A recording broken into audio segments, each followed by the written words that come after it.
BX1+. L'invité de Fabrice Grosfilet. Voilà, notre invité politique ce midi, c'est Charles Piquet, bourgmestre de Saint-Gilles. On va parler avec vous, Charles Piquet, dans un instant de la prison de Saint-Gilles, peut-être de l'Union Saint-Gilloise aussi. Mais avant, je voudrais qu'on s'arrête un instant sur l'actualité. Grande manifestation des chauffeurs LVC, donc les véhicules de location avec chauffeur, les chauffeurs d'Uber, pour faire simple, et d'autres plateformes, ce matin dans les rues de Bruxelles. Est-ce que vous les comprenez ? Et est-ce qu'il y avait moyen de faire autrement et peut-être de légiférer sur la question avant d'attendre que la justice tranche et qu'on ait deux camps opposés dans la rue, les taxis traditionnels d'un côté et les chauffeurs LVC de l'autre? Il est dommage que la justice doive trancher, en effet, et opposant deux catégories de personnes qui essayent de gagner leur vie, de s'en sortir, etc. Alors, bon, je pense que depuis que ce problème existe, il faut tenir compte du succès d'Uber. C'est que ça répond quand même à un besoin. Il faut, je pense aussi, se rendre compte que c'est bien un gisement d'emploi, puisque, voilà, il y a une demande. On parle de 2000 chauffeurs, c'est peut-être un chiffre un peu surestimé, mais il y en a plusieurs centaines en tout cas.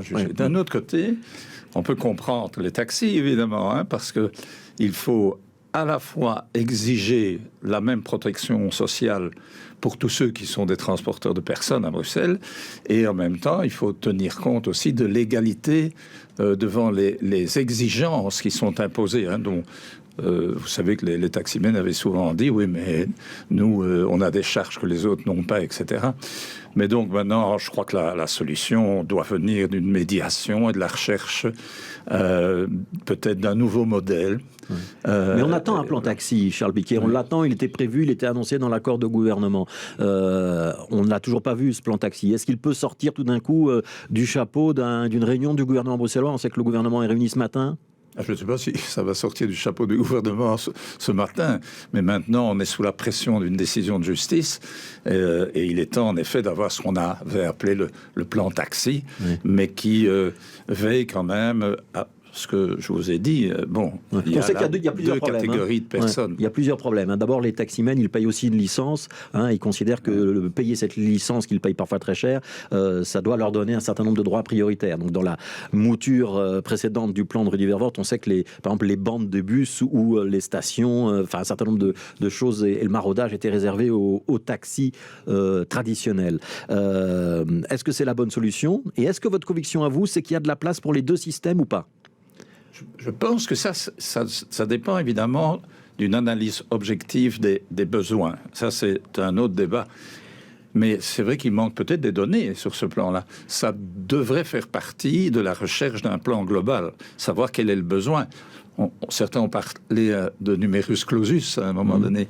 Mais ce que je pense qui est tout à fait vrai, c'est que, et je viens de le dire, il faut une égalité dans la protection sociale et il faut une égalité dans les exigences techniques qui sont imposées ou les avantages qui sont accordés aux transporteurs. Alors voilà, il faut maintenant inventer un modèle qui... Bon, j'ai entendu que les taximens étaient prêts à engager des gens d'Uber, c'est bien. Il faut voir s'il n'y a pas moyen que les deux systèmes puissent générer un système original.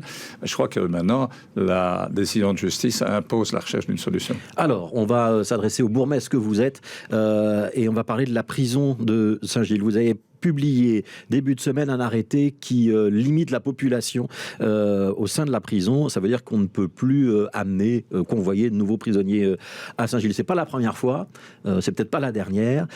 C'est le signal qu'on est de nouveau dans une situation tendue? Oui, on est probablement dans une des situations les plus tendues de ces dernières années. Et vous savez que la Belgique est le mauvais élève en matière de surpopulation des prisons. Ouais. Donc c'est 850 places, théoriquement, à Saint-Gilles. Je parlais de manière générale, parce que il faut bien dire que la situation de la prison de Saint-Gilles, c'est une situation que connaissent d'autres prisons dans le pays. Il ne faut pas oublier cela.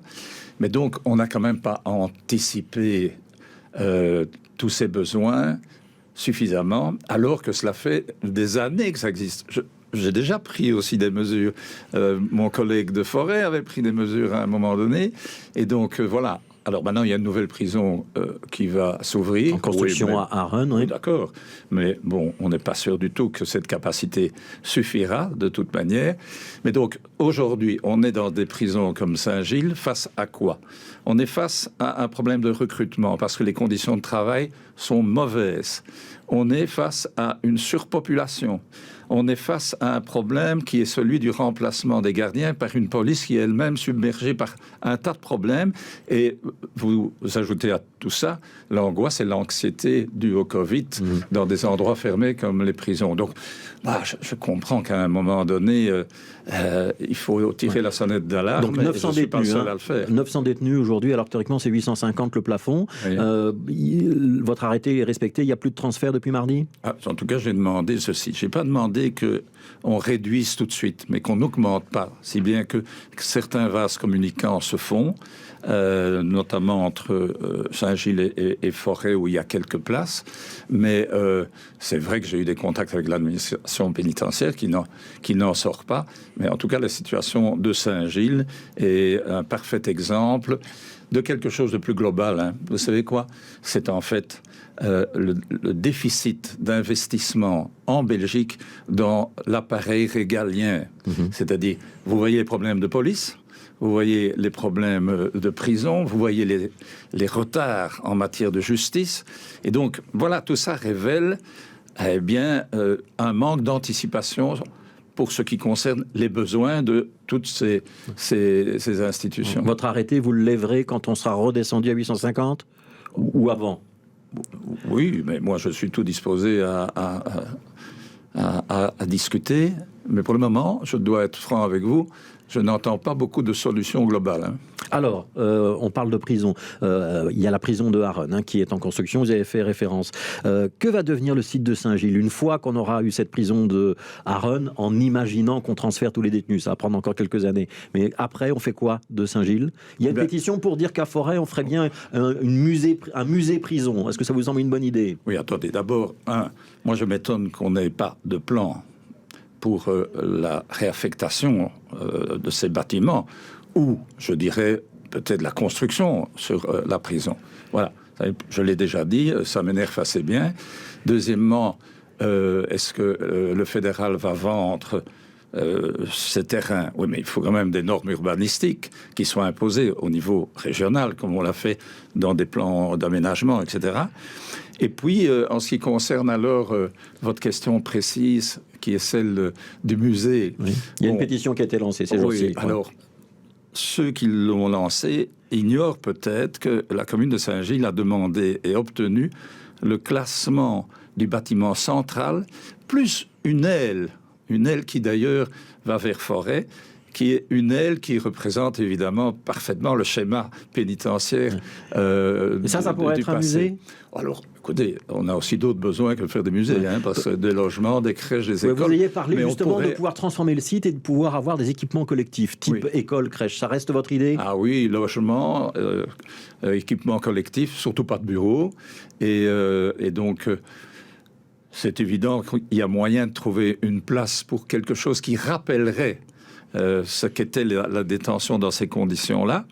Et ça pourrait très bien se faire dans cette aile que nous avons demandé de classer et qui reste un vestige d'une approche pénitentiaire. Le reste du site, il doit être rasé, réaménagé, rénové, reconstruit? Il y a des parties à rénover, il y a des parties à construire et il y a évidemment un plan global qui doit être imaginé. Et il y a aussi autre chose, c'est ça qui m'inquiète le plus, c'est la période de transition. C'est-à-dire qu'il n'y a rien encore en ce qui concerne une vision de l'avenir pour ces prisons. Les détenus vont commencer à partir. Au fur et à mesure qu'ils vont partir, il va falloir faire en sorte que ces bâtiments soient occupés et que il soit sécurisé aussi. Donc il y a des phases transitoires. Voilà. Je voudrais qu'on parle un instant de quelque chose qui doit vous donner le sourire, c'est l'Union Saint-Gilloise qui est championne d'automne. Est-ce que vous auriez parié là-dessus la saison dernière? Non.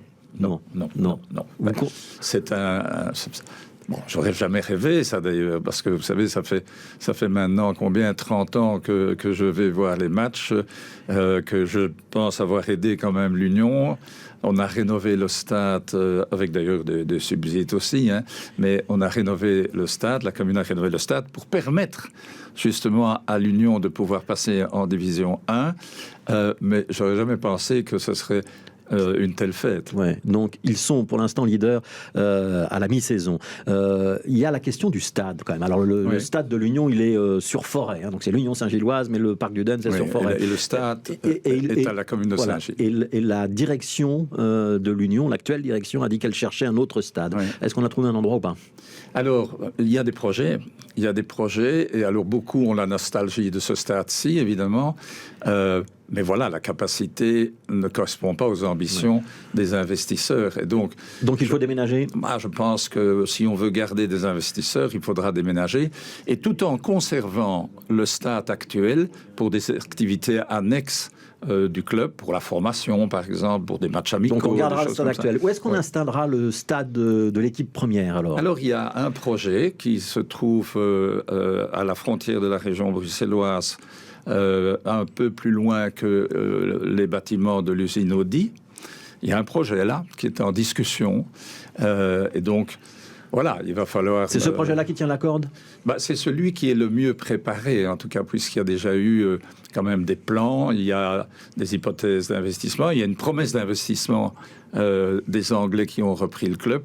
Alors, on verra bien. Mais donc, a priori, c'est ce projet-là qui tient la corde. On verra. Une dernière question, Charles Piquet. Vous avez dit qu'un jour, vous ne seriez plus bourgmestre. Est-ce que ce jour est pour l'année à venir, l'année 2022? Oui, bien sûr. Vous avez déjà la date en tête, vous ou pas? Je pense au mois de mai. Au plus tard en septembre, mais mon plan, c'est le mois de mai. Au mois de mai, a priori, vous raccrocherez l'écharpe mayorale. Qui la prendra? Ça dépendra d'un vote sur lequel je ne connais rien et dont je ne connais pas l'issue. Mais donc ce sera a priori pour le mois de mai. Oui, voilà. Merci beaucoup, Charles Piquet. Merci d'être passé dans ce studio. On tourne une petite page de pub et puis il sera 12h30, ce sera l'heure du journal.